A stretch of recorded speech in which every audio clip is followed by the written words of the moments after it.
Item ಯಾವುದೇ ಇರಲಿ try ಮಾಡಿ ಆಚಿ ಚಿಕನ್ ಮಸಾಲಾ. ರಣಚಂಡಿ ಮಳೆಗೆ ಕನಲಿ ಹೋದ ಕುಂದಾನಗರಿ. ರಸ್ತೆಗಳಲ್ಲಿ ಪ್ರವಾಹದಿಂದ ಹರಿದುಕ್ಕಿದ ನೀರು.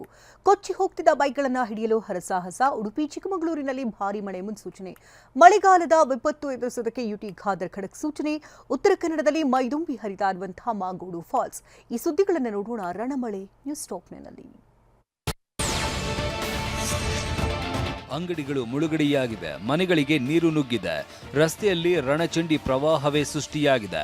ನೀರಿನ ಸೆಳೆತಕ್ಕೆ ವಾಹನಗಳು ಕೊಚ್ಚಿ ಹೋಗ್ತಾ ಇವೆ. ಒಂದೊಂದು ದೃಶ್ಯ ಎದೆ ಝಲ್ಲೆನಿಸುವಂತಿದೆ. ರಾಜ್ಯದಲ್ಲಿ ಮುಂಗಾರು ಮಳೆಯ ಅಸಲಿ ಆರ್ಭಟ ಈಗ ಶುರುವಾಗಿದೆ. ನಿನ್ನೆ ಬೆಳಗಾವಿ ಜಿಲ್ಲೆಯಲ್ಲಿ ಸುರಿದ ಭಾರೀ ಮಳೆ ಅಲ್ಲೋಲ ಕಲ್ಲೋಲವನ್ನೇ ಸೃಷ್ಟಿಸಿದೆ. ಬೆಳಗಾವಿ ಜಿಲ್ಲೆಯ ಬೈಲಹೊಂಗಲ ಪಟ್ಟಣದಲ್ಲಿ ನಿನ್ನೆ ಸುರಿದ ರಣಚಂಡಿ ಮಳೆಯಿಂದ ಜನಜೀವನ ಸಂಪೂರ್ಣ ಅಯೋಮಯವಾಗಿತ್ತು. 10 ಅಂಗಡಿಗಳಿಗೆ ನೀರು ಆವರಿಸಿ ಕೋಟ್ಯಾಂತರ ರೂಪಾಯಿ ನಷ್ಟ ಸಂಭವಿಸಿದೆ. ಮಳೆಯಿಂದ ಹಳ್ಳದ ನೀರು ಹರಿದುಕ್ಕಿ ಬೈಲಹೊಂಗಲ ಹೊಸೂರು ರಸ್ತೆ ಜಲಾವೃತವಾಗಿತ್ತು. ಸಾಣಿಕೊಪ್ಪ ಗ್ರಾಮದ ಬಳಿಯೂ ರಸ್ತೆ ಸಂಪೂರ್ಣ ಜಲಮಯವಾಗಿತ್ತು. ಬೆಳಗಾವಿ ಜಿಲ್ಲೆ ಬೈಲಹೊಂಗಲ ಪಟ್ಟಣದಲ್ಲಿ ಮಳೆಯಿಂದ ರಸ್ತೆಯಲ್ಲಿ ಪ್ರವಾಹವೇ ತಲೆದೋರಿತ್ತು. ರಸ್ತೆಯಲ್ಲಿ ನೀರು ನದಿಯಂತೆ ತುಂಬಿ ಹರಿತಾ ಇತ್ತು. ಭಾರೀ ಮಳೆಯಿಂದ ಕೊಚ್ಚಿ ಹೋಗ್ತಾ ಇದ್ದ ಬೈಕ್ಗಳನ್ನ ಹಿಡಿಯೋದಕ್ಕೆ ಸವಾರರು ಪಡಬಾರದ ಕಷ್ಟಪಟ್ಟರು.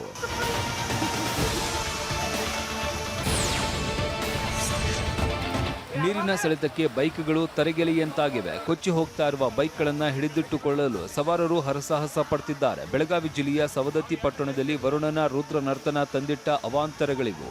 ಭಾರೀ ಮಳೆಯಿಂದ ಸವದತ್ತಿ ಪಟ್ಟಣದಲ್ಲಿ ಹಲವು ಅಂಗಡಿಗಳಿಗೆ ನೀರು ನುಗ್ಗಿ ವಸ್ತುಗಳು ನಾಶವಾಗಿದೆ.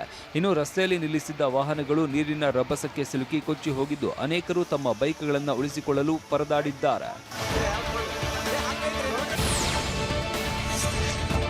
ಉತ್ತರ ಕನ್ನಡದ ಶಕ್ತಿದೇವಿ ಯಲ್ಲಮ್ಮನ ಗುಡ್ಡದಲ್ಲೂ ಮಳೆರಾಯನ ಆರ್ಭಟದಿಂದಾಗಿ ಭಕ್ತರು ಪರದಾಡಿದ್ರು. ಸವದತ್ತಿ ಪಟ್ಟಣದ ಬೆನ್ನಿಕಟ್ಟಿ ಗಿರಿಜನ ಓಣಿಯಲ್ಲಿ ಮನೆಗಳಿಗೆ ನುಗ್ಗಿ ನಿವಾಸಿಗಳು. ಬೆಳಗಾವಿ ಜಿಲ್ಲೆಯ ಕಿತ್ತೂರು ತಾಲೂಕಿನಲ್ಲಿ ವರುಣ ಅಬ್ಬರಿಸಿ ಬೊಬ್ಬರಿದಿದ್ದಾನೆ. 1 ಗಂಟೆ ಸುರಿದ ಮಳೆಯಿಂದ ರಸ್ತೆಯಲ್ಲಿ ನಿಲ್ಲಿಸಿದ್ದ ಬೈಕ್ಗಳು ಮುಳುಗಡೆಯಾಗಿದ್ವು.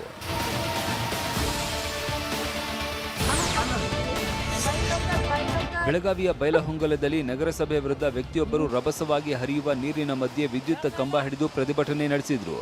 ಬಸ್ ನಿಲ್ದಾಣದ ಹಿಂಬದಿ ಕಾಲೋನಿ ನಿವಾಸಿಗಳು ಆಕ್ರೋಶ ಹೊರಹಾಕಿದ್ದಾರೆ.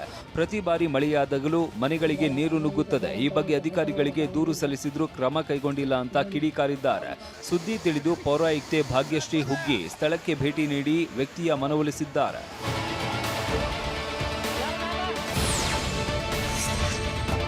ಉಡುಪಿ ಜಿಲ್ಲೆಯಲ್ಲಿ 2 ದಿನ ರೆಡ್ ಅಲರ್ಟ್ ಘೋಷಣೆ ಮಾಡಲಾಗಿದೆ. ಹವಾಮಾನ ಇಲಾಖೆ ಭಾರೀ ಮಳೆಯ ಮುನ್ಸೂಚನೆ ನೀಡಿದ್ದು ಪ್ರವಾಸಿಗರು ಸಮುದ್ರಕ್ಕೆ ಇಳಿಯದಂತೆ ಉಡುಪಿ ಜಿಲ್ಲಾಡಳಿತ ಸೂಚನೆ ನೀಡಿದೆ. ಮತ್ತೊಂದೆಡೆ ಚಿಕ್ಕಮಗಳೂರಿನಲ್ಲಿ 3 ದಿನ ಭಾರೀ ಮಳೆಯ ಮುನ್ಸೂಚನೆ ನೀಡಲಾಗಿದೆ. ಡಿಸಿ ಕಚೇರಿ, ಎಸ್ಪಿ ಕಚೇರಿಯಲ್ಲಿ ದಿನದ 24 ಗಂಟೆ ಹೆಲ್ಪ್ಲೈನ್ ತೆರೆಯಲಾಗಿದ್ದು ಅಧಿಕಾರಿಗಳು ಕೇಂದ್ರ ಸ್ಥಾನದಲ್ಲಿ ಇರುವಂತೆ ಜಿಲ್ಲಾಧಿಕಾರಿ ಭಂವರ್ ಸಿಂಗ್ ಮೀನಾ ಆದೇಶಿಸಿದ್ದಾರೆ.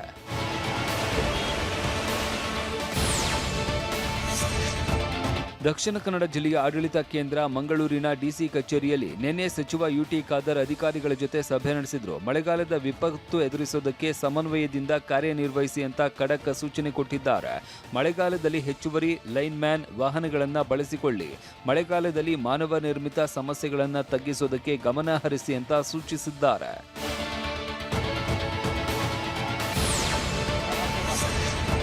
ಸೊಬಗು ನೋಡೋದಕ್ಕೆ ಕಣ್ಣಿಗೆ ಇಂಪು ನೀಡುವಂತಹ ಜಲಧಾರೆ ಉತ್ತರ ಕನ್ನಡ ಜಿಲ್ಲೆಯ ಯಲ್ಲಾಪುರ ತಾಲೂಕಿನಲ್ಲಿ ಇರುವ ಮಾಗೋಡು ಜಲಾಶಯ ಇದು.